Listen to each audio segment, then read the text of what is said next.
வீட்டுக்கு கெஸ்ட் வந்துட்டாங்கன்னா டீ போடுற கேப்பில் 10 நிமிஷத்தில் இந்த அவல் வடை வந்து ஈஸியாக செஞ்சிடலாம். அது எப்படி செய்கிறாங்க பார்க்கலாம் வாங்க.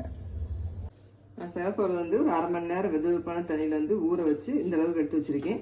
இதே வெள்ளை அவல் செய்கிறாப்புல இருந்தால் ஒரு 1/4 மணி நேரம் ஊறினா போதும். இப்போ அதுக்கடுத்து ஒவ்வொரு பொருளாக சேர்க்க போகிறேன்.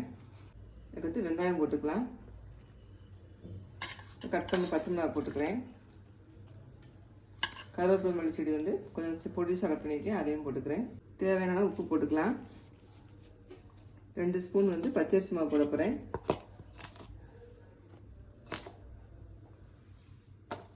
2 ஸ்பூன் பொட்டுக்கடலை மாவு வந்து நுணுக்கி வச்சுருக்கேன், அதையும் சேர்த்துக்கிறேன். இப்போ கொஞ்சமாக தண்ணி தெளித்து பிணைஞ்சிக்கலாம். இந்த அளவுக்கு நல்லா 1 சைடு பிணைஞ்சாச்சு. இப்போ வந்து வடை மாதிரி தட்டி எண்ணெயில் போட்டு பொரிச்சு எடுத்துக்கிறேன். எண்ணெய் அங்கே காஞ்சிக்கிட்டு இருக்கு.